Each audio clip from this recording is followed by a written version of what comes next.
സാധാരണ ഈ സാഹിത്യോത്സവത്തെ എല്ലാവരും ഇരുന്നുകൊണ്ടാണ് സംസാരിക്കുന്നത്. പക്ഷെ ഞങ്ങൾക്ക് ഇരുന്നുകൊണ്ട് പ്രസംഗിക്കാനുള്ള ഒരു പരിചയക്കുറവുള്ളതുകൊണ്ട് ഞാൻ നിന്നുകൊണ്ട് തന്നെ സംസാരിക്കാൻ ആഗ്രഹിക്കുകയാണ്. ആദ്യമായി ഈ സാഹിത്യോത്സവത്തിലേക്ക് എൻ്റെ ചിന്തകൾ അവതരിപ്പിക്കാനുള്ള അവസരം നൽകിയ മാതൃഭൂമിക്കും എൻ്റെ പ്രിയ സുഹൃത്ത് PK രാജശേഖരനും നന്ദി രേഖപ്പെടുത്തുകയാണ്. നമുക്കറിയാം, ഇന്ന് ലോകം ഒരു വൻപിച്ച മാറ്റത്തിന് വിധേയമായിക്കൊണ്ടിരിക്കുന്ന കാലമാണ്. പലതരത്തിലുള്ള മാറ്റങ്ങളാണ് നമ്മൾ കണ്ടുകൊണ്ടിരിക്കുന്നത്. ടെക്നോളജിയുടെ വളർച്ചയും സ്വാധീനവും ലോക രാഷ്ട്രീയ രംഗത്തും രാജ്യങ്ങളുടെ ഭരണക്രമങ്ങളിലും ഉണ്ടാകുന്ന അതിവിപുലമായ മാറ്റത്തെപ്പറ്റിയാണ് ഞാൻ പരാമർശിക്കാൻ ആഗ്രഹിക്കുന്നത്. ഇന്ന് ലോകമെമ്പാടും ഒരു മാറ്റത്തിന് വിധേയമാകുന്നു എന്നതാണ് വസ്തുത.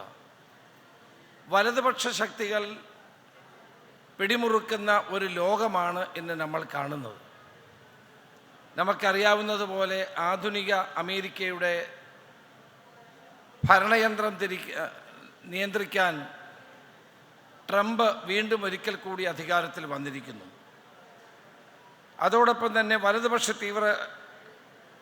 തീവ്ര വലതുപക്ഷക്കാരനായ ജാവിയർ മിലൈ അർജന്റീനയിലെ രാഷ്ട്ര തലവനായി മാറിയിരിക്കുന്നു.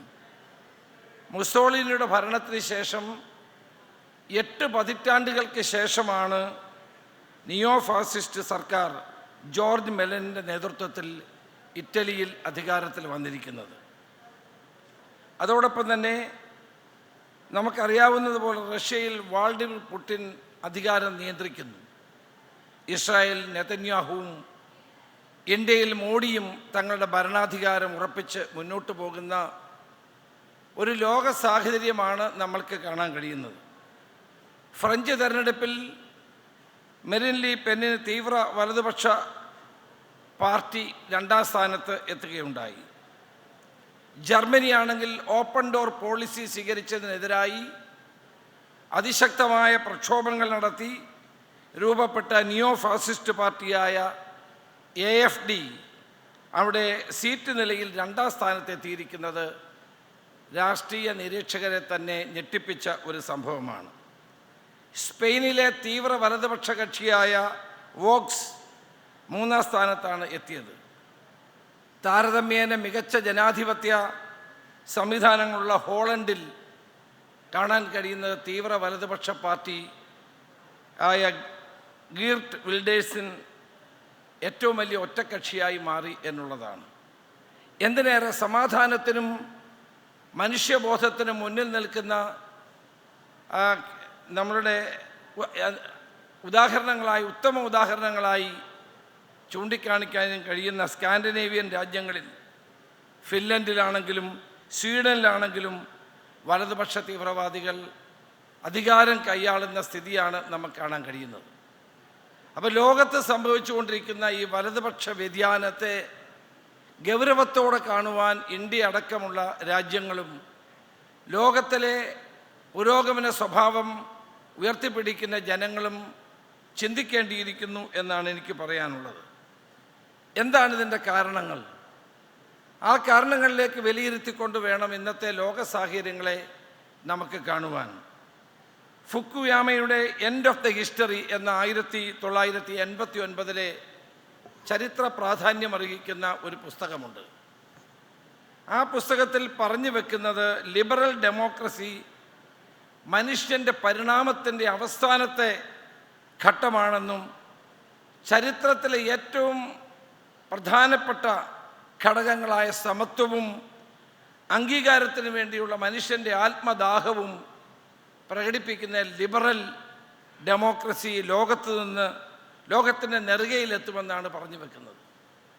നമുക്കറിയാം, ലിബറൽ ഡെമോക്രസിക്ക് പ്രാധാന്യം കൊടുത്തുകൊണ്ടുള്ള ഭരണക്രമങ്ങളെ അട്ടിമറിച്ചുകൊണ്ടാണ് ഇന്ന് ഈ വലതുപക്ഷ ശക്തികൾ ഓരോ രാജ്യങ്ങളിലും ശക്തി പ്രാപിക്കുന്നത് എന്ന് നമ്മൾ കാണേണ്ട ഒരു കാര്യമാണ്. ഫുക്കുയാമ പറഞ്ഞത് ഈ സ്ഥിതി എന്നും നിലനിൽക്കുമെന്നല്ല, ലിബറൽ ഡെമോക്രാറ്റിക് പ്രാക്ടീസ് ലോകത്തെന്നും നിലനിൽക്കുമെന്നല്ല അദ്ദേഹം പറഞ്ഞത്. അത് കഴിഞ്ഞാൽ അദ്ദേഹത്തിൻ്റെ പ്രവചനം ഈ അവസ്ഥ മാറി അടുത്ത ഒരു പുതിയ ഭരണക്രമത്തിലേക്ക് ലോകം നീങ്ങുന്ന വിത്തിടും എന്നാണ് അദ്ദേഹം പറഞ്ഞു വെക്കുന്നത്. സമത്വത്തെ എതിർക്കുന്ന, അതോടൊപ്പം തന്നെ മറ്റ് അടിസ്ഥാനപരമായ മനുഷ്യൻ്റെ അവകാശങ്ങൾക്ക് വേണ്ടി പോരാടുന്ന ഒരു സാഹചര്യത്തെ എതിർക്കുന്ന സാഹചര്യം ഉണ്ടാകുമെന്നും അദ്ദേഹം പറഞ്ഞു വെക്കുന്നുണ്ട്. ഫുക്കുയാമ പറഞ്ഞത് എത്രമാത്രം ശരിയാണ്. നമുക്കറിയാം, കോൾഡ് വാറിന് ശേഷം ലോകത്ത് നടക്കുന്ന സംഭവവികാസങ്ങൾ പരിശോധിച്ചാൽ അദ്ദേഹം പറഞ്ഞത് ശരിയാണെന്ന് ബോധ്യപ്പെടും. ഒരു കാലത്ത് വിപ്ലവത്തിലൂടെ അധികാരം സ്ഥാപിക്കാനും പുരോഗമന ആശയങ്ങൾക്ക് മുൻതൂക്കം കൊടുക്കാനും ലോകം കാത്തിരുന്നെങ്കിൽ ഇന്ന് ആ അവസ്ഥ മാറി വലതുപക്ഷ ശക്തികൾ കരുത്താർജിക്കുന്ന അപകടകരമായ ഒരു സ്ഥിതിവിശേഷത്തിലേക്ക് ലോകം പോകുന്നു എന്നുള്ളതാണ് നമ്മൾ കാണേണ്ടതായിട്ടുള്ളത്. സമത്വത്തിനെതിരെ, തുല്യതയ്ക്കെതിരെ ശബ്ദിക്കുന്ന ഒരു സാഹചര്യത്തിലേക്ക് ലോകം മാറുന്നത് എത്രമാത്രം അപകടകരമാണ് എന്നുള്ളത് നമ്മൾ കാണണം. മൾട്ടി കൾച്ചറലിസത്തിനെതിരെയുള്ള ഒരു നീക്കമാണ് നമുക്കിത് കാണാൻ കഴിയുന്നത്. 1990കളിൽ ആരംഭിച്ച ഈ നീക്കം കൂടുതൽ ശക്തിപ്പെടുന്ന കാഴ്ച നമുക്ക് കാണാൻ കഴിയുന്നു ഇന്ന്. അതുകൊണ്ട് തന്നെ ലോകം നമ്മളാരും ആഗ്രഹിക്കാത്ത നിലയിൽ പോകുന്നു എന്നാണ് എൻ്റെ വിലയിരുത്തൽ. ഇവിടെ ലിബറൽ ഡെമോക്രാറ്റിക് പ്രാക്ടീസസിനെ ദുർബലപ്പെടുത്തിക്കൊണ്ട് തുല്യതയ്ക്കും മനുഷ്യാവകാശങ്ങൾക്കും മനുഷ്യൻ്റെ പുരോഗതിക്കും വേണ്ടിയിട്ടുള്ള ജനാധിപത്യപരമായ നീക്കങ്ങൾക്കെതിരെ വലതുപക്ഷ തീവ്രവാദ ശക്തികൾ ശക്തിപ്പെടുന്നത് ലോകത്തിന് തന്നെ ഗുണകരമാണോ എന്നുള്ള ചിന്ത ഇന്ന് ഉയർന്നു വരുന്നതും സുബോധർക്കമായ ഒരു കാര്യമാണ്. നമുക്കറിയാം, അഭയാർത്ഥി പ്രവാഹത്തിനെതിരായി യൂറോപ്പിൽ ഉണ്ടായിക്കൊണ്ടിരിക്കുന്ന സംഘർഷങ്ങൾ വലതുപക്ഷത്തെ ശക്തിപ്പെടുത്തിയിട്ടുണ്ട്. അതോടൊപ്പം തന്നെ അഭയാർത്ഥികൾക്ക് തുല്യ അവകാശങ്ങൾ നൽകുന്നതിനെതിരെ എതിർക്കുന്ന ഒരു നടപടി ഉയർന്നു വരുന്നതിനെ നമ്മൾ ഗൗരവത്തോടെ കാണേണ്ട ഒരു കാര്യമാണ്.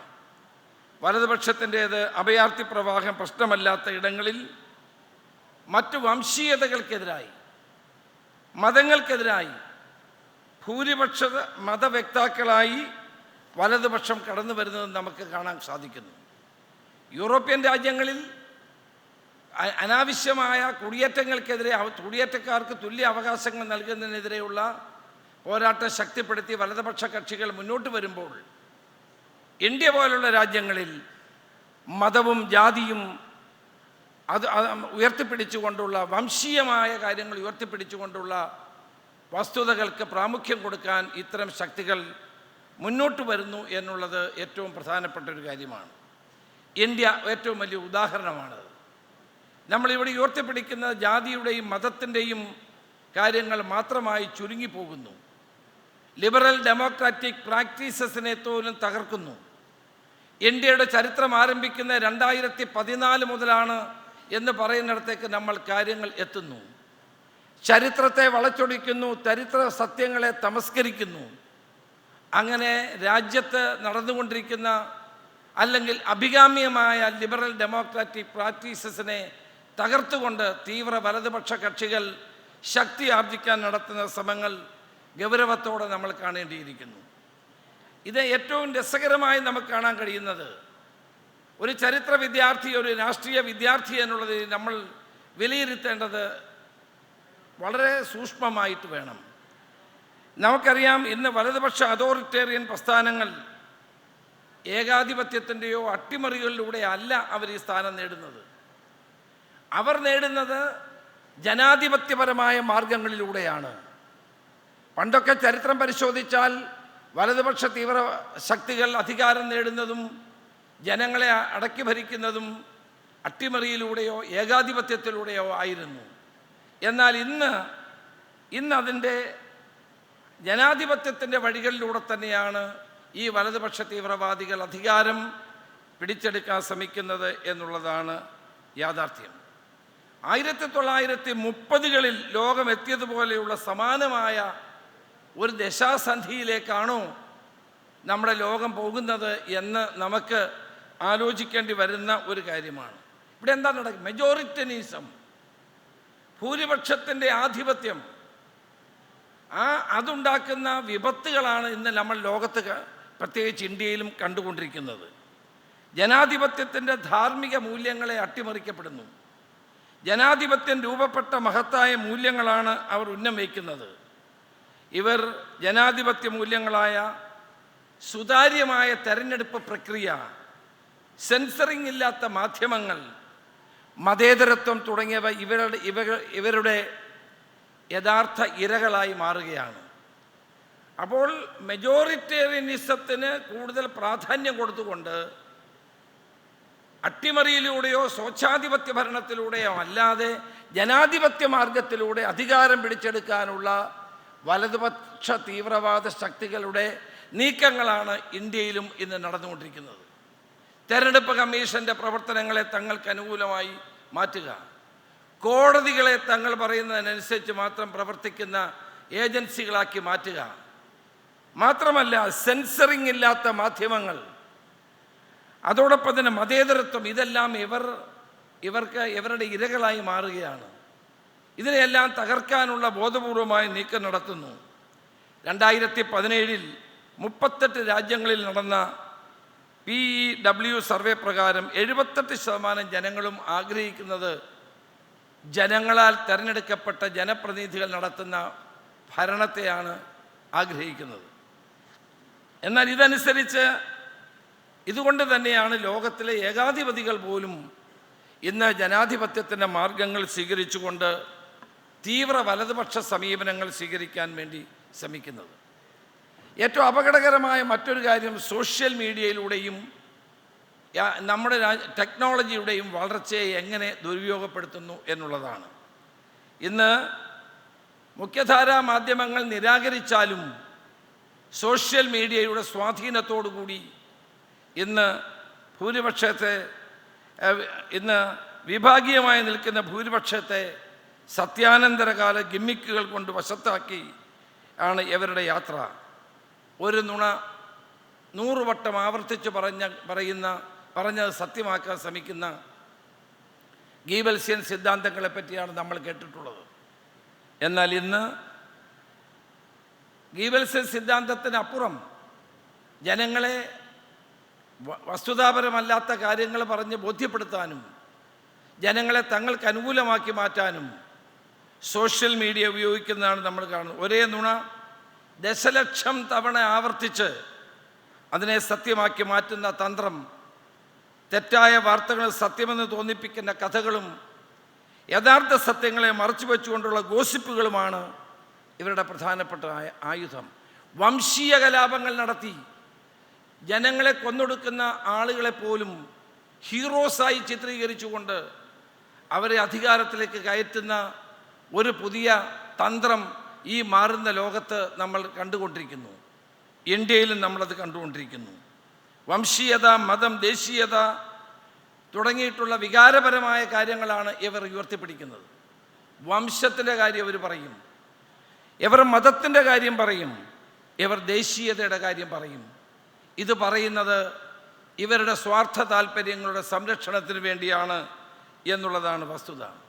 ഇതിനെ നമുക്ക് ഇമോഷണൽ പൊളിറ്റിക്സ് അഥവാ വൈകാരിക രാഷ്ട്രീയം എന്ന് പറയാൻ കഴിയും. ഇന്ന് നമ്മളെ നിയന്ത്രിക്കുന്നത് ഇമോഷണൽ പൊളിറ്റിക്സാണ്. താൽക്കാലികമാണെങ്കിൽ പോലും അതിനെ തെരഞ്ഞെടുപ്പുകളിലും അധികാരത്തിലേക്ക് കയറാനുമുള്ള ഒരു കുറുക്കു വഴിയായി ഇതിനെ സൃഷ്ടിക്കാൻ കഴിയുന്നു എന്നുള്ളതാണ് നമുക്ക് കാണാൻ കഴിയുന്നത്. ഈ ഇമോഷണൽ പൊളിറ്റിക്സാണ് ഐക്കോണുകളെ സൃഷ്ടിച്ചുകൊണ്ടിരിക്കുന്നത്. അന്തർദേശീയ തലത്തിലാണെങ്കിലും ദേശീയ തലത്തിലാണെങ്കിലും നമ്മൾ കാണുന്ന ഐക്കോണുകളെ സൃഷ്ടിക്കുന്നത് ഇത്തരം ഇമോഷണൽ പൊളിറ്റിക്സിൻ്റെ ഭാഗമായിട്ട് തന്നെയാണ്. അതിനെ വിശ്വസിക്കുന്ന വിശ്വാസിക്കൂട്ടങ്ങളെ ഉണ്ടാക്കുന്നു. ഈ തെറ്റാണെങ്കിൽ പോലും അത് ശരിയാണെന്ന് ബോധ്യപ്പെടുത്തി അത് വിശ്വസിക്കുന്ന വിശ്വാസിക്കൂട്ടങ്ങളെ ഉണ്ടാക്കിക്കൊണ്ട് തങ്ങളുടെ താല്പര്യങ്ങൾ സംരക്ഷിക്കുന്ന പുതിയ തന്ത്രങ്ങളാണ് മാറുന്ന ലോകത്ത് രാഷ്ട്രീയ രംഗത്തും ജനാധിപത്യ സംവിധാനത്തിലും നമുക്ക് കാണാൻ കഴിയുന്നത്. ഫിയർ മോങ്കറിങ് അതൊരു പ്രധാനപ്പെട്ട ഘടകമാണ്. ആധുനിക കാലഘട്ടത്തിൽ ഈ ഫിയർ മോങ്കറിങ് നടത്തി ആളുകളെ തങ്ങളുടെ പക്ഷത്താക്കുക, ഒരു കൂട്ടർ തങ്ങളെ നമുക്കെതിരാണ് എന്ന് വരുത്തി തീർത്തുകൊണ്ട് അവരിൽ ഭയമുണ്ടാക്കിക്കൊണ്ട് അവരെ തങ്ങൾ വിശ്വസിക്കുന്ന വഴികളിലൂടെ നടത്താനുള്ള ബോധപൂർവമായ നീക്കം ഇന്ന് നടന്നുകൊണ്ടിരിക്കുകയാണ്. ഒരു പ്രശസ്തനായ എഴുത്തുകാരൻ Ajay Gudavarthy politics, ethics and emotions in new India എന്ന പുസ്തകത്തിൽ വിശേഷിപ്പിക്കുന്നത് emotive politics of a thoughtless belief. നമ്മുടെ ജനങ്ങളെ എങ്ങനെ ഇത് സ്വാധീനിക്കുന്നു, ഇമോഷണൽ പൊളിറ്റിക്സ് എങ്ങനെ ജനങ്ങളെ സ്വാധീനിക്കുന്നു, അതെന്താണ് വരുത്തിവെക്കുന്ന വിനകൾ എന്താണെന്നാണ് ഈ പുസ്തകത്തിൽ ശരിയായി പറഞ്ഞു വെക്കുന്നത്. ശതകോടീശ്വരനായ എലോൺ മസ്ക് തൻ്റെ ഉടമസ്ഥയിലുള്ള ട്വിറ്റർ അഥവാ ഇപ്പോഴത്തെ എക്സ് ഉപയോഗിച്ചുകൊണ്ട് അമേരിക്കൻ പ്രസിഡന്റ് തെരഞ്ഞെടുപ്പിൽ നടത്തിയ നിർണായകമായ നീക്കങ്ങൾ ലോകം അത്ഭുതത്തോടെയാണ് നോക്കിക്കണ്ടത്. ഡൊണാൾഡ് ട്രംപിൻ്റെ രാഷ്ട്രീയത്തെ പിന്തുണയ്ക്കാനും അധികാരത്തിലേക്ക് അദ്ദേഹത്തെ കയറ്റാനും ഇലോൺ മസ്ക് നടത്തിയ പരിശ്രമങ്ങൾ ഗൗരവത്തോടെ നമ്മൾ കാണേണ്ടതാണ്. ടെക്നോളജിയുടെ വളർച്ച ഇന്ന് ലോകത്തെല്ലായിടത്തും ഉപയോഗിക്കപ്പെടുന്ന ഒന്ന് തന്നെയാണ്. രാഷ്ട്രീയത്തിലും ഇന്ന് ഏറ്റവും കൂടുതൽ ഉപയോഗിക്കുന്ന ഒന്നാണ് ടെക്നോളജി. വെപ്പണൈസേഷൻ ഓഫ് ഡേറ്റ എന്ന് പറയുന്നതാണ് ഏറ്റവും പ്രധാനപ്പെട്ടതെന്ന്. ഒരു കാലത്ത് ലോകത്തെ ഏറ്റവും പ്രധാനപ്പെട്ട വസ്തു ഓയിലായിരുന്നു. ഇന്നത് മാറി ഏറ്റവും വിലപിടിപ്പുള്ള വസ്തു ഡേറ്റയായി മാറുന്നു. ആ ഡേറ്റ, ഏറ്റവും വലിയ ഡേറ്റ കയ്യിലുള്ളവനാണ് ഏറ്റവും വലിയ സമ്പന്നൻ. ഡേറ്റ അനാലിസിസ് നടത്തി ഭരണകൂടങ്ങൾ അധികാരത്തിൽ വരാനും ജനങ്ങളെ നിയന്ത്രിക്കാനും കഴിയുമെന്ന് ആധുനിക കാലഘട്ടത്തിൽ തെളിയിച്ചുകൊണ്ടിരിക്കുന്നു എന്നതാണ് വസ്തുത. അപ്പോൾ ഇനിയും വരുന്ന കാലഘട്ടങ്ങളിൽ ഡേറ്റയായിരിക്കും ഏറ്റവും പ്രധാനപ്പെട്ട ആയുധം. ഇന്ന് ആണവശക്തിയേക്കാൾ വലിയ കരുത്തുള്ള ആയുധം ഡേറ്റയാണ് എന്നാണ് ഇന്ന് വിലയിരുത്തപ്പെടുന്നത്. ഓരോ മനുഷ്യൻ്റെയും മാനസികാവസ്ഥകൾ പരിശോധിച്ചുകൊണ്ട് അത് മനസ്സിലാക്കി പഠിച്ച് ഭൂരിപക്ഷത്തെയും തങ്ങൾക്ക് അനുകൂലമാക്കി മാറ്റുന്ന ഒരു പ്രക്രിയ ലോകരാജ്യങ്ങളിലെ ജനാധിപത്യ സംവിധാനങ്ങളിൽ ഇന്ത്യയിലും നടന്നുകൊണ്ടിരിക്കുന്നു എന്നുള്ളത് നമ്മൾ കാണാതെ പോയിട്ട് കാര്യമില്ല. ഇത്തരം പുതിയ പദ്ധതികൾ ജനാധിപത്യത്തെയും ഭരണക്രമത്തെയും നിയന്ത്രിക്കുന്നു മാത്രമല്ല, പുതുക്കി എഴുതുന്നു, റീറിട്ടൺ ഇത് മാറുന്നു എന്നുള്ളതാണ് സത്യം.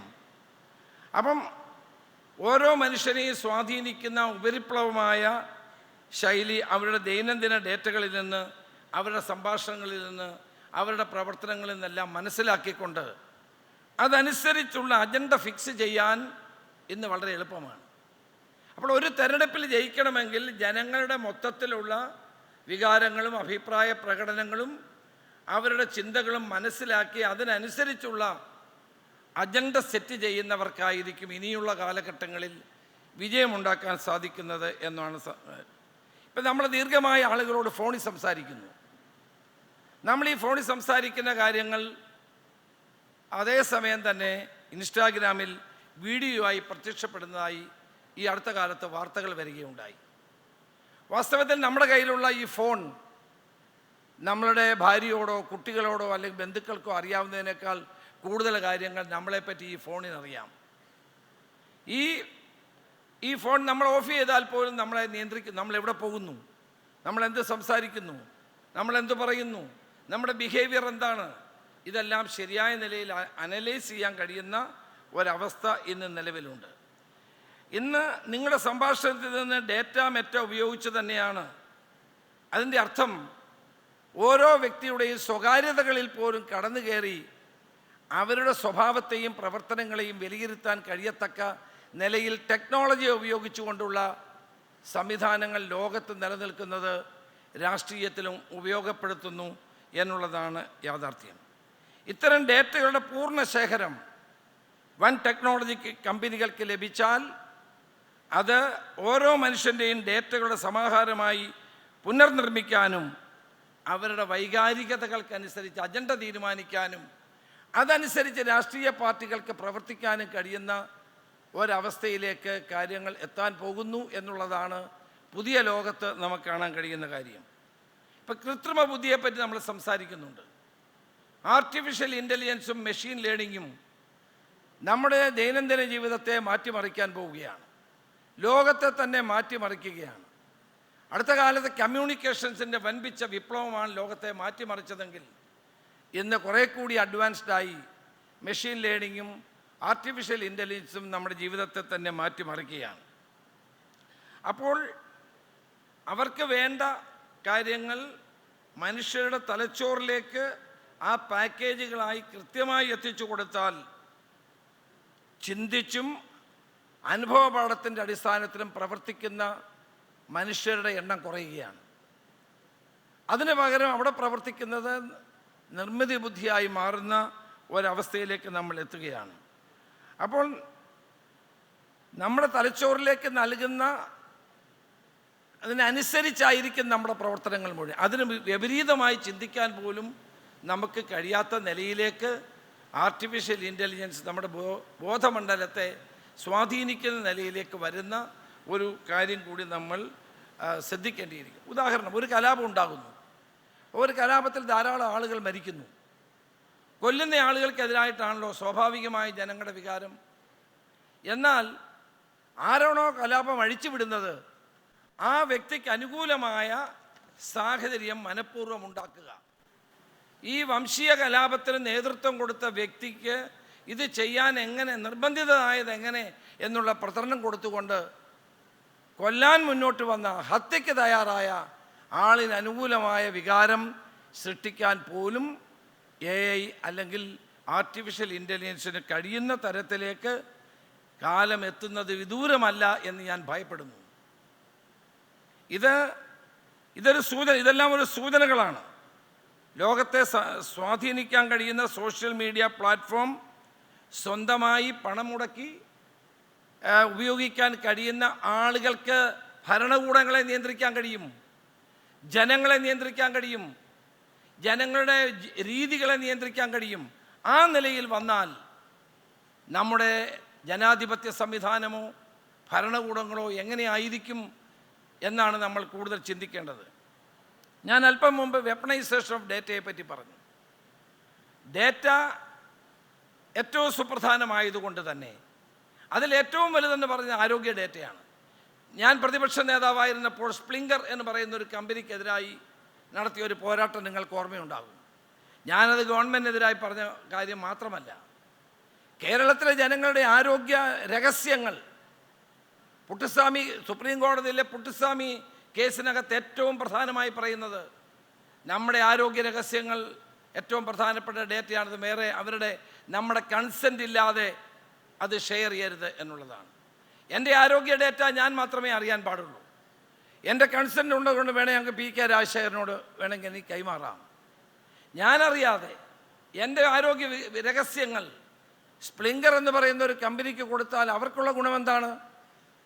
അവർ ഈ ഡേറ്റകൾ മുഴുവൻ എന്നെപ്പോലുള്ള ആളുകളുടെ മുഴുവൻ ഡേറ്റകൾ സമാഹരിച്ച് അനലൈസ് ചെയ്ത് ലോകത്തിലെ ഏറ്റവും വലിയ ഫാർമസ്യൂട്ടിക്കൽ കമ്പനി ഭീമന്മാർക്ക് കൈമാറിയാൽ കേരളത്തിൽ ഏറ്റവും ആവശ്യമായ ഡ്രഗ്സ് എന്താണെന്ന് അവർക്കറിയാൻ പറ്റും.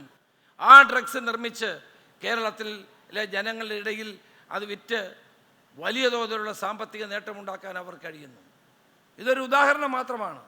കോവിഡ് കാലത്തെ ആരോഗ്യ ഡേറ്റകൾ കൊടുത്തതിൻ്റെ ഒരു ഉദാഹരണം മാത്രമാണ്. ഇതുപോലെയാണ് ലോകത്ത് നടക്കുന്ന ഓരോ കാര്യങ്ങളും. ഇന്ത്യയിൽ മാത്രം ഏതാണ്ട് 97 കോടി രജിസ്ട്രേഡ് വോട്ടർമാരുണ്ട്. ഇത്രയും പേരുടെ ഡേറ്റ കളക്ട് ചെയ്ത് അവരുടെ ഓരോരുത്തരുടെയും അഭിരുചിക്കനുസരിച്ചുള്ള അജണ്ട തയ്യാറാക്കൽ എന്നത് മനുഷ്യ സാധ്യമല്ല. വളരെ ബുദ്ധിമുട്ടുള്ള കാര്യമാണ്, വലിയ പ്രയാസമുള്ള കാര്യമാണ്. ഇവിടെയാണ് നിർമ്മിത ബുദ്ധി പ്രയോജനപ്പെടുന്നത്. ഡേറ്റ ശേഖരം കൊണ്ട് ഓരോ മനുഷ്യനെയും ഡിജിറ്റലായി പുനർനിർമ്മിക്കലും ഓരോരുത്തർക്കും അജണ്ടയ്ക്കനുസരിച്ചുള്ള സന്ദേശങ്ങൾ നിർമ്മിക്കലും നിർമ്മിതി ബുദ്ധിയുടെ പണിയായിരിക്കും. അവരത് ചെയ്യുമ്പോഴുണ്ടാകുന്ന അതനുസരിച്ച് അവർ അനലൈസ് ചെയ്യപ്പെടും.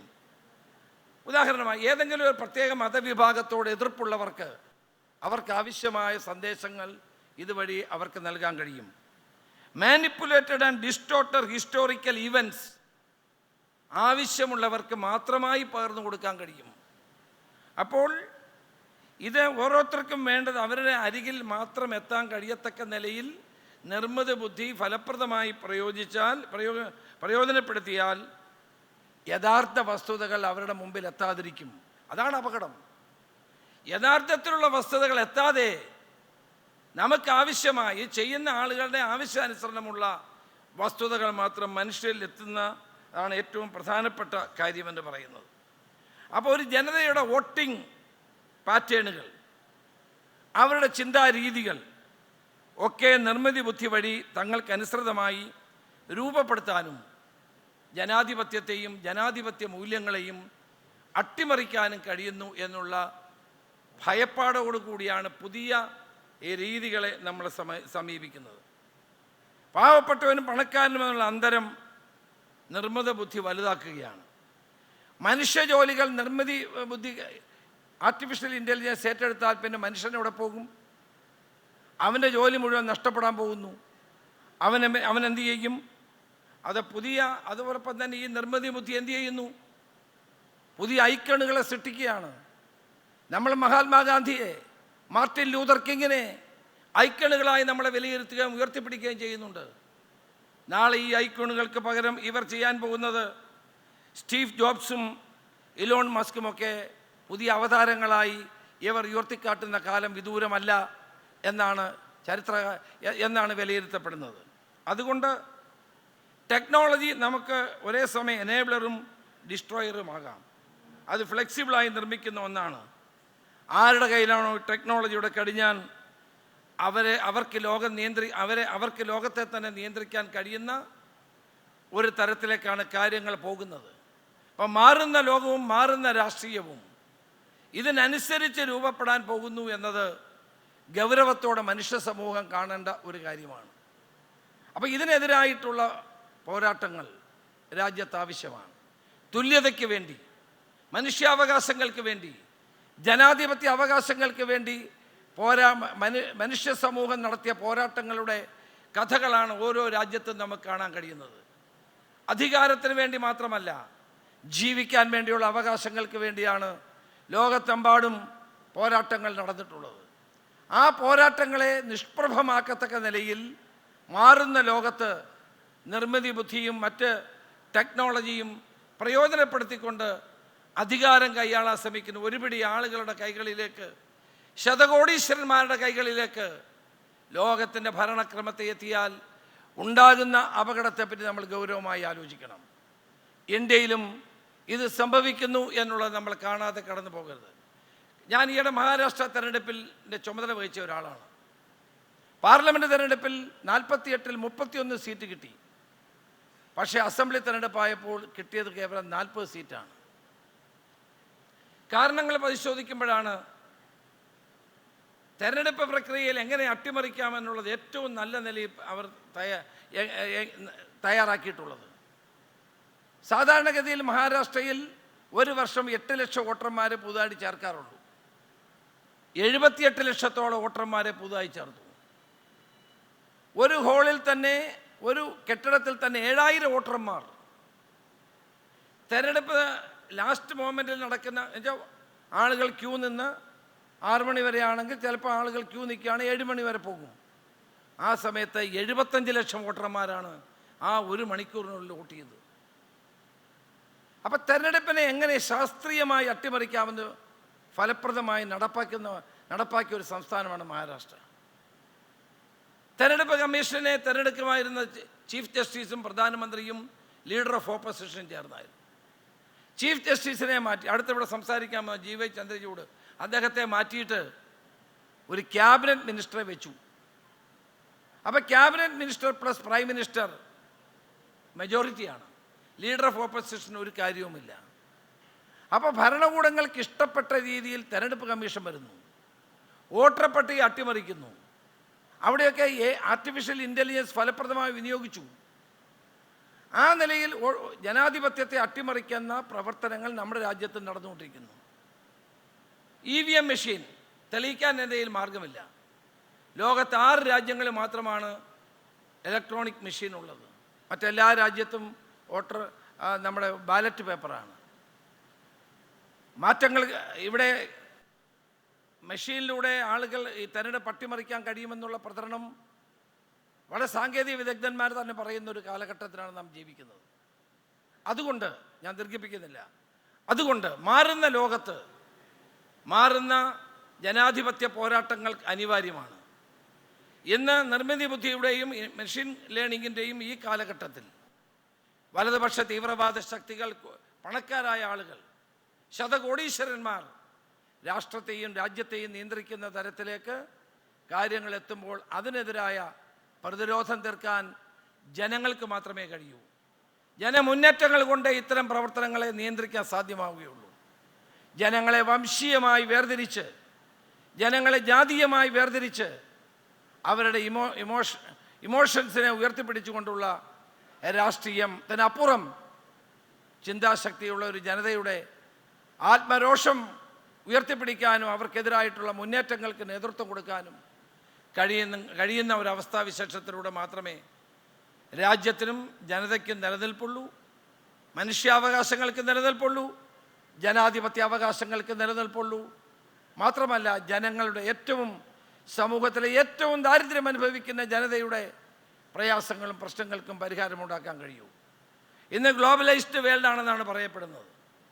പണക്കാരൻ കൂടുതൽ പണക്കാരനാകുന്നു, പാവപ്പെട്ടവൻ കൂടുതൽ പാവപ്പെട്ടവനാകുന്നു. The wealth of the nation is not equally divided.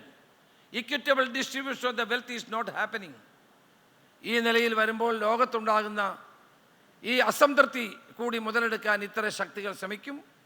അതുകൊണ്ട് മാറുന്ന ലോകത്ത് ഈ ടെക്നോളജി ഉപയോഗിച്ചുകൊണ്ട് നടത്തുന്ന ഈ തീവ്രവാദ വലതുപക്ഷ കക്ഷികൾ നടത്തിക്കൊണ്ടിരിക്കുന്ന ജനാധിപത്യത്തിൻ്റെ അട്ടിമറിയും തെരഞ്ഞെടുപ്പുകളിലെ അട്ടിമറിയും ഗൗരവപൂർവ്വം കണ്ടുകൊണ്ട് ജനകീയ പ്രതിരോധം സൃഷ്ടിക്കണമെന്നാണ് എനിക്ക് ഈ സന്ദർഭത്തിൽ പറയാനുള്ളത്.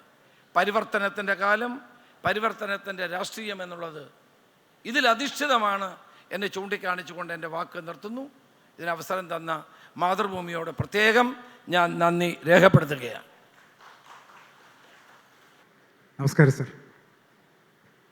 സാറ് ഇവിടെ പറഞ്ഞു നമ്മുടെ ഇന്ത്യയും ലോകവും ഒക്കെ നേരിടുന്ന ഒരു ഭീഷണിയെക്കുറിച്ച് പറഞ്ഞു, ജനാധിപത്യത്തിന് പറ്റിയിരിക്കുന്ന ഒരു ഭീഷണിയെക്കുറിച്ചും പറഞ്ഞു.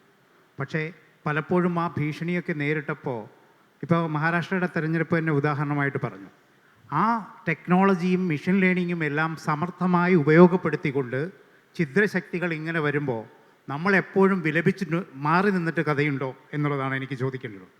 അതിനെ അതേ രീതിയിൽ അതിജീവിക്കുവാനുള്ള തന്ത്രങ്ങൾ മെനയുകയും ആ ടെക്നോളജിയെ അതിനനുസൃതമായി ഉപയോഗപ്പെടുത്തിക്കൊണ്ട് മറു ടെക്നോളജികൾ കണ്ടെത്തിക്കൊണ്ട് അവിടെ പരാജയപ്പെടുത്തുകയുമല്ലേ വേണ്ടത്. അല്ലാതെ എല്ലാം കഴിഞ്ഞതിന് ശേഷം അങ്ങനെ സംഭവിച്ചു ഇങ്ങനെ സംഭവിച്ചു എന്നുള്ള കഥകൾ ഒരുപാട് നാളായി നമ്മൾ കേൾക്കുന്നതാണ്. ഇതിനെ തിരിച്ച് പ്രതിരോധിക്കാനുള്ള എന്താണ് മാർഗങ്ങൾ? അത് നല്ലൊരു ചോദ്യമാണ്. ഇതിനെ പ്രതിരോധിക്കാൻ ഇതേ ടെക്നോളജി തന്നെ ഉപയോഗിക്കുക എന്നുള്ളത് ഒരു നല്ല മാർഗം തന്നെയാണ്, ഒരു സംശയവുമില്ല. പക്ഷേ ഇവിടെ വരുന്ന പ്രശ്നം ഭരണകൂടം തന്നെ അതിൻ്റെ എല്ലാ വിങ്സും ഉപയോഗിച്ചുകൊണ്ട് നടത്തുന്ന ഒരു പ്രവർത്തനത്തെ നമുക്ക് മാറി നിന്നുകൊണ്ട് എതിർക്കാനുണ്ടാകുന്ന പ്രയാസങ്ങളുണ്ട്. പക്ഷേ അങ്ങ് പറഞ്ഞത് ശരിയാണ്, നമ്മളിതെല്ലാം കഴിഞ്ഞിട്ട് മാറി നിന്ന് പറഞ്ഞിട്ട് കാര്യമില്ല. ഈ ടെക്നോളജി ഉപയോഗിച്ചുകൊണ്ട് ഇതിനെ നേരിടാനും അതോടൊപ്പം തന്നെ ജനങ്ങളെ അണിനിരത്താനും കഴിഞ്ഞെങ്കിൽ മാത്രമേ ഇതിനെ ചെറുക്കാൻ കഴിയുള്ളൂ. ഒരു സംശയവും ആ കാര്യത്തിലില്ല. നമസ്കാരം സാർ. സെക്യുലറിസത്തിന് വേണ്ടി ഏറ്റവും കൂടുതൽ ഫൈറ്റ് ചെയ്യുന്ന ഒരു ഓപ്പോസിഷനാണ് നമുക്കുള്ളത്. പക്ഷേ സെക്യുലറിസം എന്ന് പറയുമ്പോഴും യൂണിഫോം സിവിൽ കോഡിൻ്റെ ഇംപ്ലിമെൻറ്റേഷന് എപ്പോഴും എതിർത്ത് നിൽക്കുന്ന ഒരു ഓപ്പോസിഷനുമാണ് നമ്മുടേത്. സോ സെക്യുലറിസവും യൂണിഫോം സിവിൽ കോഡും തമ്മിലുള്ള ഒരു ബന്ധത്തിൽ സാറിൻ്റെ ഒരു അഭിപ്രായം എന്താണ്? The founding fathers of the Indian Constitution always supported uniform civil code. At the time of the discussion in the parliament, Pandit Jawaharlal Nehru explained it properly. He said that uniform civil code is a welcome step, provided the majority of the people from the ഒരു majority ആളുകൾ ആ സമൂഹത്തിലെ ആവശ്യപ്പെട്ടാൽ മാത്രമേ ഇന്ത്യയെ പോലൊരു diverse രാജ്യത്ത് ഇത് നടപ്പാക്കാൻ കഴിയുമെന്നുള്ളതാണ് നെഹ്റു പറഞ്ഞത്. കോൺസ്റ്റിറ്റ്യൂവൻ്റ് അസംബ്ലിയിൽ ഇത് സംബന്ധിച്ച് ധാരാളം ചർച്ചകൾ നടന്ന ഒരു കാര്യമാണ്. ഒരു രാജ്യത്ത് എന്തിനാണ് വിഭിന്നമായ കോഡുകൾ, ഹിന്ദു കോഡ്, മുസ്ലിം കോഡ്, എന്തിനാണ് അങ്ങനെ? അപ്പോൾ അദ്ദേഹം പറഞ്ഞു India is a diverse country having different kinds of languages, culture, etcetera etcetera. അപ്പം ആ മുസ്ലിം സമുദായത്തിലെ ഭൂരിപക്ഷം ആളുകളും യൂണിഫോം സിവിൽ കോഡ് വേണമെന്ന് പറഞ്ഞു കഴിഞ്ഞാൽ നമുക്കത് മാറ്റിയെടുക്കാൻ കഴിയും എന്നാണ്. അതുകൊണ്ടാണ് അതാണ് നമ്മൾ ഇതുവരെ ഫോളോ ചെയ്തുകൊണ്ടിരുന്നത്. നമ്മൾ അത്തരം കാര്യങ്ങൾ അടിച്ചേൽപ്പിക്കുന്നതിനേക്കാൾ നല്ലത് ആ സമൂഹത്തിലെ ഭൂരിപക്ഷം ആളുകൾ പറയുകയാണെങ്കിൽ അത് അംഗീകരിച്ചു കൊടുക്കുക എന്നുള്ളതാണ് നമ്മുടെ നിലപാട്. പരിവർത്തനത്തിൻ്റെ കാലം, പരിവർത്തനത്തിൻ്റെ രാഷ്ട്രീയം, അതിനെ എനിക്ക് പെട്ടെന്ന് ഓർമ്മയിൽ വന്നത്, നമ്മളെല്ലാവരും ഈ പാനൽ ഡിസ്കഷൻസ് കാണുമ്പോൾ നമ്മളുടെ ഓരോ രാഷ്ട്രീയ പാർട്ടിയും ഉദ്ദേശിക്കുന്നത് കേരളത്തിൻ്റെ വളർച്ച തന്നെയാണ്. ബട്ട് അൺഫോർച്ചുനേറ്റ്ലി ഞങ്ങളെപ്പോലുള്ള സാധാരണ പൗരന്മാർ പാനൽ ഡിസ്കഷൻസ് കാണുമ്പോൾ ഒരു രാഷ്ട്രീയ പാർട്ടിയുടെ നിലപാടിനെ വളരെയധികം വിമർശിക്കുന്ന ഒരു നിലപാടാണ് പലപ്പോഴും കണ്ടുവരുന്നത്. എൻ്റെ question, can we move towards a more constructive and symbiotic politics? നമ്മൾക്ക് എല്ലാ രാഷ്ട്രീയ പാർട്ടികളുടെയും ഉദ്ദേശം ഒന്ന് തന്നെയാണെങ്കിൽ നമുക്ക് ക്രിറ്റിക്കലായിട്ട് വിമർശിക്കേണ്ട അവസരങ്ങളുണ്ട്. പക്ഷെ ചിലപ്പോൾ നമുക്ക് അപ്രീഷിയേറ്റ് ചെയ്യുകയും അതുപോലെ തന്നെ ചിലപ്പോൾ നമുക്ക് മറ്റൊരു രാഷ്ട്രീയ പാർട്ടിയുടെ നയത്തിൽ നിന്ന് പലപ്പോഴും പഠിക്കാനും പറ്റും. ആ ഒരു അപ്രോച്ച് നമ്മൾ ഐക്കോൺസ് നമ്മൾ മനസ്സിൽ സൂക്ഷിക്കുന്ന നമ്മുടെ പഴയ രാഷ്ട്രീയ നേതാക്കന്മാരായ അച്യുത മേനോനോ, KR ഗൗരിയമ്മയോ, K കരുണാകരനോ, അവരിലൊക്കെ ഞാൻ കണ്ട ഒരു വലിയ ഒരു മൂല്യമായിരുന്നു പരസ്പരം അപ്രീഷിയേറ്റ് ചെയ്യാനും പരസ്പരം പഠിക്കാനും എന്നാൽ ക്രിറ്റിക്കലായിട്ട് ആവശ്യമുള്ള സിറ്റുവേഷൻസിൽ വിമർശിക്കാനുമുള്ള ഒരു കഴിവ്. അത് ഇപ്പോഴത്തെ യുവതലമുറയ്ക്ക് നഷ്ടപ്പെടുന്നുണ്ടോ? ഇൻ അതർ വേർഡ്സ്, ഒരു ഉയർന്ന രാഷ്ട്രീയ നേതാവെന്ന നിലയിൽ how can we move towards a more constructive and symbiotic politics? I definitely welcome your statement. We need a constructive politics. ഉദാഹരണം, വിദേശ സർവകലാശാലകൾ കേരളത്തിൽ വേണമെന്നായിരുന്നു ഞങ്ങൾ പറഞ്ഞത്. അന്ന് ആ സർവകലാശാലകൾ കേരളത്തിൽ വന്നിരുന്നെങ്കിൽ നമ്മുടെ കുട്ടികൾ ഇതുപോലെ വെളിയിൽ പോവില്ലായിരുന്നു. പക്ഷെ അതിനെ എതിർത്തു. പക്ഷെ ഇപ്പോൾ കൊണ്ടുവരാൻ ശ്രമിക്കുമ്പോൾ ഞങ്ങളതിനെ വെൽക്കം ചെയ്യാണ്. We are welcoming that, we are not opposing that. ഇവിടെ അങ്ങനെയുള്ള നിലപാടുകൾ എടുക്കാൻ പാടില്ല. ഏത് പാർട്ടിയാണെങ്കിലും മാറുന്ന ലോകത്തിനനുസരിച്ച് നമ്മുടെ നയങ്ങളിലും മാറ്റം വരണം. ഇവിടെ കമ്പ്യൂട്ടർ വന്നപ്പോൾ കമ്പ്യൂട്ടർ എന്ന് പറയുന്നത് നമ്മുടെ ജോലി നഷ്ടപ്പെടുമെന്ന് പറഞ്ഞ ആളുകളുണ്ട്. ട്രാക്ടർ വന്നപ്പോൾ ഇതെല്ലാം ആളുകളുടെ ജോലി നഷ്ടപ്പെടുമെന്ന് പറഞ്ഞവരുണ്ട്. പക്ഷേ ഇന്ന് നമുക്കിതെല്ലാം തെറ്റാണ്, അല്ലെങ്കിൽ ആ പറഞ്ഞതൊക്കെ ശരിയല്ല എന്ന് ലോകം തെളിയിച്ചുകൊണ്ടിരിക്കുകയാണ്. അപ്പം ഭരണപക്ഷമാണെങ്കിലും പ്രതിപക്ഷമാണെങ്കിലും ജനങ്ങളുടെ നന്മയാണ് പ്രധാനപ്പെട്ടത് എന്ന് കണ്ടുകൊണ്ട് യോജിക്കാവുന്ന മേഖലകളിൽ യോജിക്കണം. ഭരണപക്ഷത്തിനും പ്രതിപക്ഷത്തിനും പല കാര്യങ്ങളിലും വ്യത്യസ്ത അഭിപ്രായങ്ങളുണ്ടാകും. പക്ഷെ ജനനന്മയെ കരുതി യോജിക്കാൻ കഴിയാവുന്ന മേഖലകളിൽ യോജിച്ചുകൊണ്ട് പോകണമെന്ന് തന്നെയാണ് എൻ്റെ അഭിപ്രായം. അതാണ് നമ്മുടെ നാടിനാവശ്യം. അതാണ് വരും തലമുറകൾക്ക് പ്രയോജനം ചെയ്യപ്പെടുന്നത്. നമസ്കാരം. നമ്മളെല്ലാവരും മനസ്സിലാക്കിയിട്ടുള്ള ഒന്നാണ് ജനാധിപത്യത്തിൻ്റെ പോരായ്മയായിട്ട് ഭൂരിപക്ഷത്തിൻ്റെ അഭിപ്രായം ന്യൂനപക്ഷത്തിൻ്റെ മേൽ അടിച്ചേൽപ്പിക്കുക എന്നുള്ളത്. ഇപ്പോൾ അങ്ങ് പറഞ്ഞ പോലെ നോവൽ ടെക്നോളജീസിൻ്റെ സഹായത്തോടെയും ശാസ്ത്രീയ വശങ്ങൾ യൂസ് ചെയ്തിട്ടും തീവ്ര വലതുപക്ഷ രാഷ്ട്രീയ കക്ഷികൾ ഇന്ത്യയുടെ ഭൂരിപക്ഷത്തെ അവരുടെ തന്നെ ആളുകളാക്കി മാറ്റുമ്പോൾ ഓരോ പൗരനും ഇതിനെതിരെ എങ്ങനെ തയ്യാറെടുക്കാൻ സാധിക്കും? തീർച്ചയായിട്ടും ഏറ്റവും പ്രധാനപ്പെട്ടൊരു കാര്യമാണ്. ഞാനാണ് എൻ്റെ പ്രസംഗത്തിൽ ഏറ്റവും പറഞ്ഞത്, നോട്ട് ഓൺലി ഇൻ ഇന്ത്യ, എല്ലാ രാജ്യങ്ങളിലും നടക്കുന്ന ഒന്ന് ഇതാണ്. മെജോറിറ്റിയുടെ അഭിപ്രായത്തെ അടിച്ചേൽപ്പിക്കുന്ന നയം ശരിയല്ല. പണ്ഡിറ്റ് ജവഹർലാൽ നെഹ്റു അതിനെതിരായിരുന്നു. അദ്ദേഹം ഒരു ട്രൂ ഡെമോക്രാറ്റായിരുന്നു. പാർലമെൻ്ററി ഡെമോക്രസിയുടെ മഹത്വം ഇന്ത്യയിലെ ജനങ്ങളുടെ മുമ്പിൽ ഉയർത്തിപ്പിടിച്ച ഏറ്റവും വലിയ രാഷ്ട്ര നേതാവായിരുന്നു അദ്ദേഹം. Majority definitely they will rule the country. At the same time the minority should be taken into confidence. ഞാൻ ജാതിയുടെ അടിസ്ഥാനത്തിൽ മാത്രമല്ല, ഭൂരിപക്ഷം വരുന്ന ഒരു പാർട്ടി ഭൂരിപക്ഷം കിട്ടി അധികാരത്തിൽ വന്നാൽ മൈനോറിറ്റിയായി ഓപ്പോസിഷനിലിരിക്കുന്ന ആളുകളെ കൂടി ക്യാരി ചെയ്യുമ്പോഴാണ് ജനാധിപത്യം അർത്ഥപൂർണമാകുന്നത്. ആ ഒരു നിലപാട് ഇന്ന് ഇന്ത്യയിൽ കാണുന്നില്ല എന്ന് അങ്ങ് ചൂണ്ടിക്കാണിച്ചത് 100% ശരിയാണ്.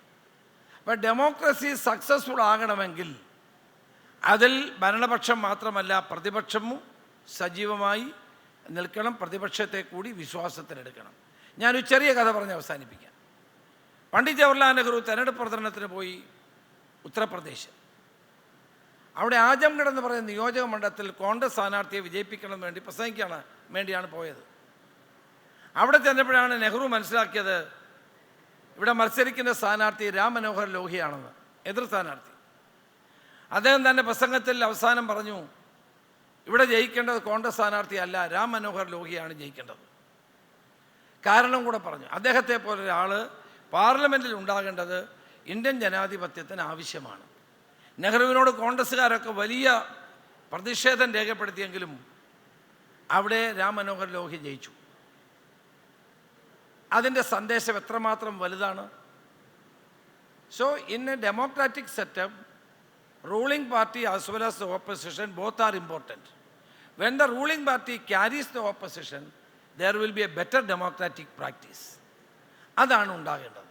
അത് നടക്കണം. ഇന്ത്യയിലും കേരളത്തിലും ലോകത്തെവിടെയും അത് നടക്കണം എന്നുള്ളത് തന്നെയാണ് എൻ്റെ അഭിപ്രായം. ഒരു ചോദ്യം കൂടെ.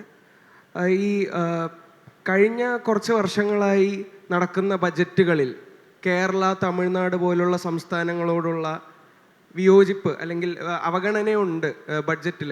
പക്ഷേ ബീഹാറും ഡൽഹിയും പോലെയുള്ള സ്ഥലങ്ങളെക്കുറിച്ച് ബഡ്ജറ്റിൽ 1-ൽ കൂടുതൽ അല്ലെങ്കിൽ 10-ൽ കൂടുതൽ തവണ പരാമർശനം നടത്തുന്നുണ്ട്.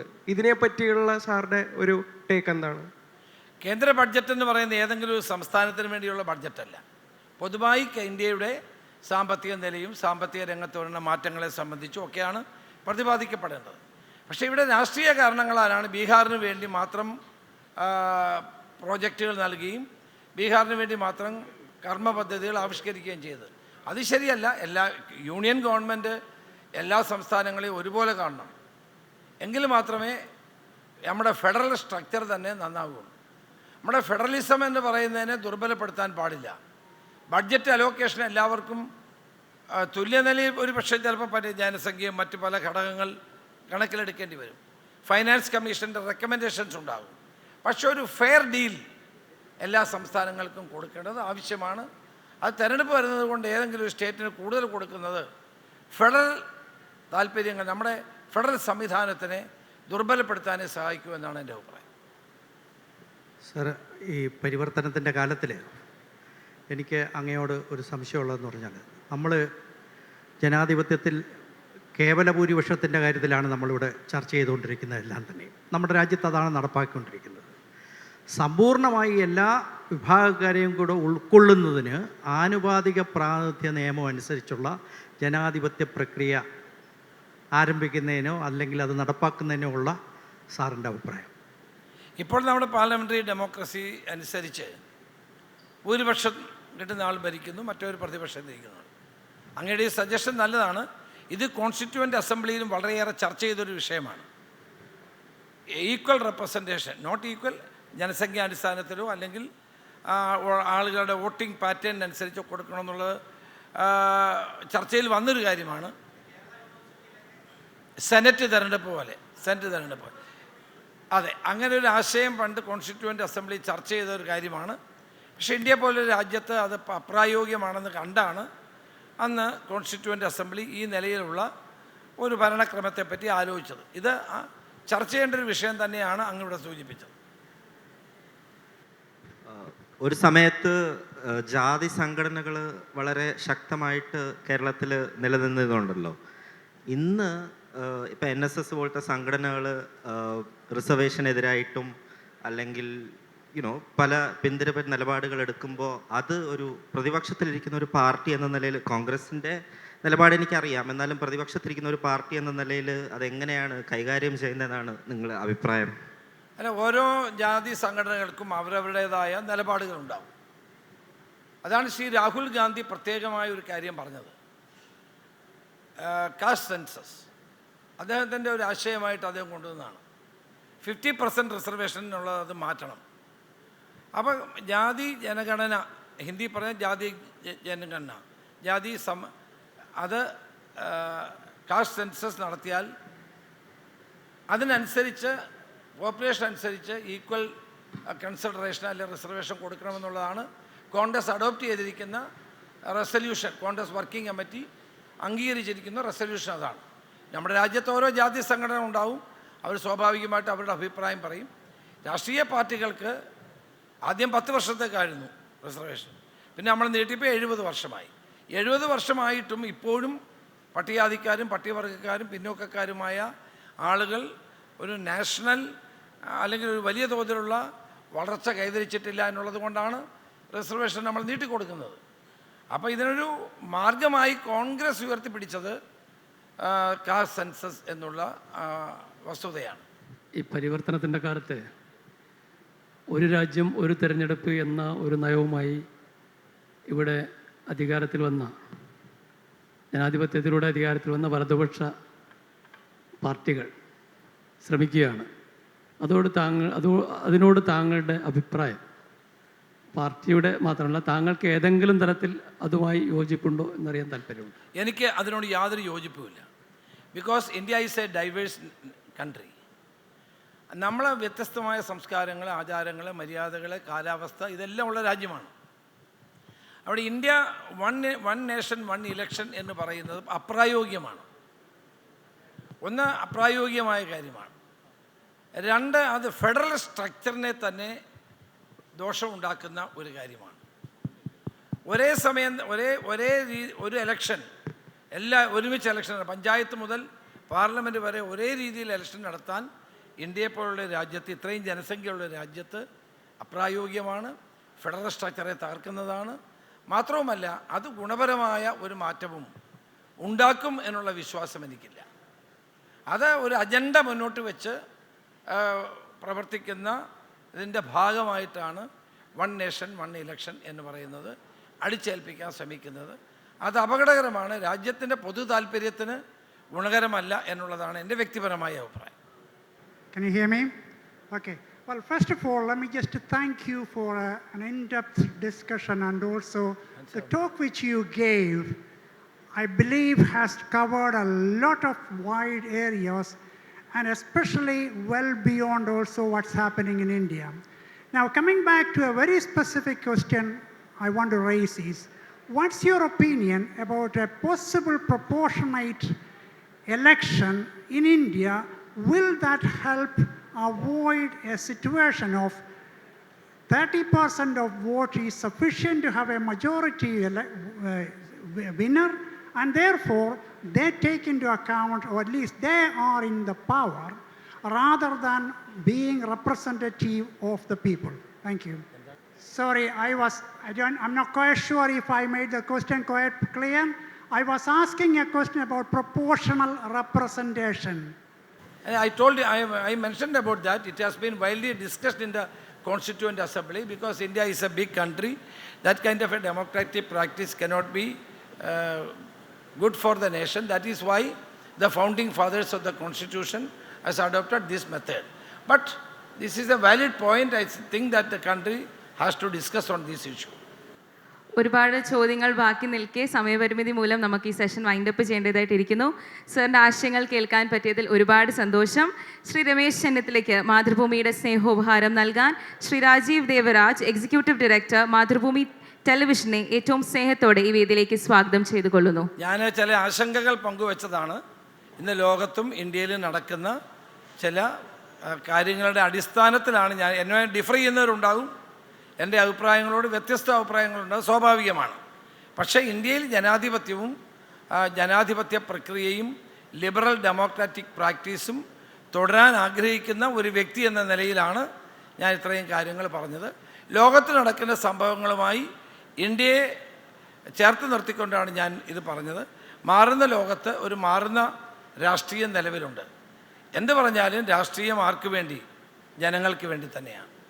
അൾട്ടിമേറ്റായിട്ട് രാഷ്ട്രീയം അല്ലെങ്കിൽ ഭരണം എന്ന് പറയുന്നതൊക്കെ ജനങ്ങൾക്കാണ്. The well being of the people are most important. The voice of the people are more important. അതുകൊണ്ട് ആ ശബ്ദത്തിനാണ് പ്രാധാന്യം എന്ന് ഞാൻ വിശ്വസിക്കുന്നു. അതനുസരിച്ച് വളർന്നു വരുന്ന പുതിയ തലമുറ ആ നിലയിൽ ചിന്തിക്കാനും രാജ്യത്തെ പുതിയ അർത്ഥതലങ്ങളിലേക്കും ഉയർച്ചയുടെ പടവുകളിലേക്കും എത്തിക്കാൻ ശ്രമിക്കണം എന്നുകൂടി മാത്രം പറഞ്ഞുകൊണ്ട് എന്നെ ഇതിന് ക്ഷണിച്ചതിന് ഒരിക്കൽ കൂടി നന്ദി രേഖപ്പെടുത്തുകയാണ്.